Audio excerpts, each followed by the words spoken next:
अस्सलाम वालेकुम, welcome to my YouTube channel. So सबसे पहले तो मैं आप लोगों का बहुत शुक्रिया अदा करूँगा कि आप सब लोगों ने मुझे जो है वो सपोर्ट किया। आप लोगों के प्यार का बहुत ज़्यादा शुक्रिया, thanks to all of you. So आज जो मैं सब्जेक्ट के लिए आया हूँ वो है ऑर्गेनाइजेशन बिहेवियर। सो ये सब्जेक्ट जो है वो तमाम यूनिवर्सिटीज़ के लिए बहुत ज़्यादा इम्पॉर्टेंट है। आप जिस मर्ज़ी यूनिवर्सिटी से पढ़ रहे हैं, ये जो आउटलाइन्स मैं आपको पढ़ाने जा रहा हूँ, ये आपके लिए बेनिफिट होगी आपके फाइनल एग्ज़ाम्स के लिए for BBA. So my subject is organisation behaviour. तो हम लोग अगर इस सब्जेक्ट की बेसिक को समझना है तो सबसे पहले हमें टर्म को समझना पड़ेगा, what is organisation. So organisation क्या है? ऑर्गेनाइजेशन ये है कि अगर हम इसकी प्योर एक सिंपल डेफिनेशन को डिफाइन करूं तो a social unit of people that is structure and manage to meet a need or pursue collective गोल।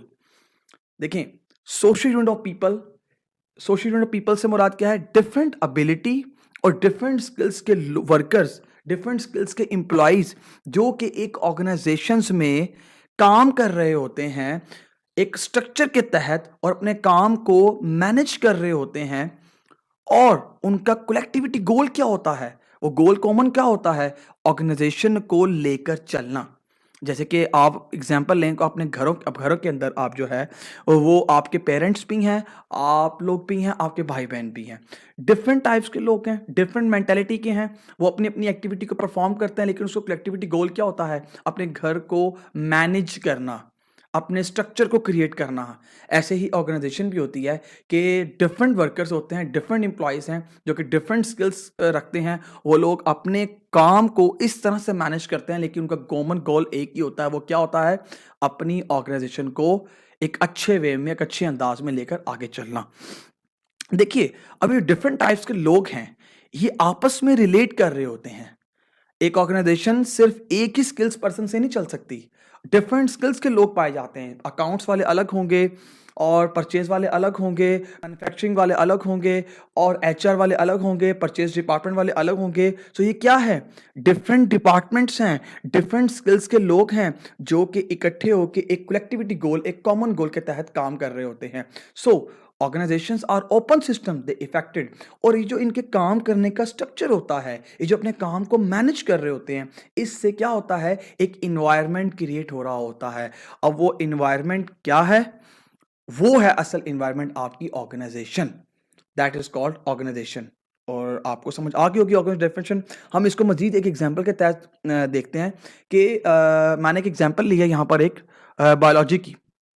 देखिए, आपका जो ह्यूमन बॉडी है, ह्यूमन बॉडी के अंदर आपके जो है वो बहुत से ऑर्गन्स काम कर रहे होते हैं। आपका हार्ट जो है वो पंप कर रहा होता है, आपका लिवर ब्लड को सर्कुलेट कर रहा होता है, आपकी किडनीज जो पानी को वॉश कर रही होती है, आपका जो डाइजेस्टिव सिस्टम है वो अलग से तरीके से वर्किंग कर रहा होता है। तो ये क्या कर रहे होते हैं? इनका कलेक्टिविटी मकसद क्या होता है? ह्यूमन बॉडी को अच्छे तरीके से एक्टिव रखना ताकि वो अपने सारे काम को बेहतर तरीके से कर सके। तो ये डिफरेंट जो हमारे डिपार्टमेंट्स हैं और एक सिस्टम को बनाने के लिए ये डिफरेंट डिपार्टमेंट जो हैं वो काम कर रहे हैं। यही तो ऑर्गेनाइजेशन है। आप देखें बायोलॉजी को कि एटम है, एटम से मॉलिक्यूल बनता है, मॉलिक्यूल से फिर माइक्रो मॉलिक्यूल बनता है, फिर सेल बनता है, फिर टिश्यूज हैं, फिर ऑर्गन्स हैं, तो लास्ट में क्या है? एक सिस्टम है। इसी तरह तो ऑर्गेनाइजेशन चलती है। ऑर्गेनाइजेशन जो है वो आपके डिफरेंट डिपार्टमेंट्स में रहने वाले, काम करने वाले एम्प्लॉयज़ की वर्क मैनेजमेंट के ज़रिए जो है वो एक सिस्टम क्रिएट हो रहा होता है, that is called organisation. So features of an organisation क्या है? फीचर्स में पहली क्या है आपकी? हायरार्की। सेकेंडली क्या है आपकी? Division of labours. और थर्ड क्या है आपकी? Goal oriented. देखें, हायरार्की क्या है आपकी? हायरार्की मैंने अभी आपके सामने शो किया है। हायरार्की से मुराद ये होता है आपकी ऑर्गेनाइजेशन में different skills, different positions, different categories के लोग जो काम कर रहे हैं उनकी हायरार्की है, उन्हें आप हायरार्की कहेंगे। जैसे कि पहले आपका चेयरमैन आता है, फिर आपके बोर्ड ऑफ डायरेक्टर्स आते हैं, फिर आपके उसके अंदर नीचे जो है वो आपकी टॉप लेवल मैनेजमेंट आती है, फिर आपकी मिडिल लेवल मैनेजमेंट आती है, फिर आपकी लो लेवल मैनेजमेंट आती है, that is called hierarchy. And then division of labours. अब डिवीजन ऑफ लेबर्स क्या है? आप उनकी एबिलिटी के मुताबिक उनको जो वर्क असाइन कर रहे हैं, that is called division of labours. आपने मैन्युफैक्चरिंग डिपार्टमेंट वाले को अलग किया हुआ है, आपने परचेज वालों को अलग किया हुआ है, आपने अकाउंट्स वालों को अलग किया हुआ है, आपने एचआर वालों को अलग किया हुआ है, that is called division of labours. Goal oriented. Goal oriented से क्या लेंगे? आपके ऑर्गेनाइजेशन में जितने भी लोग काम कर रहे हैं उनका कॉमन गोल क्या है?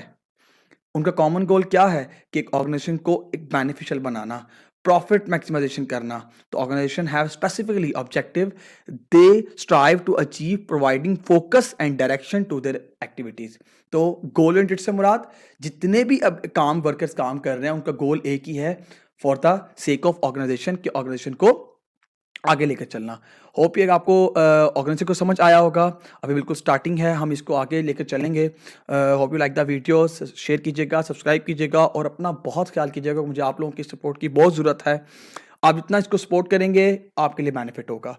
सो टेक केयर, अल्लाह हाफ़िज़।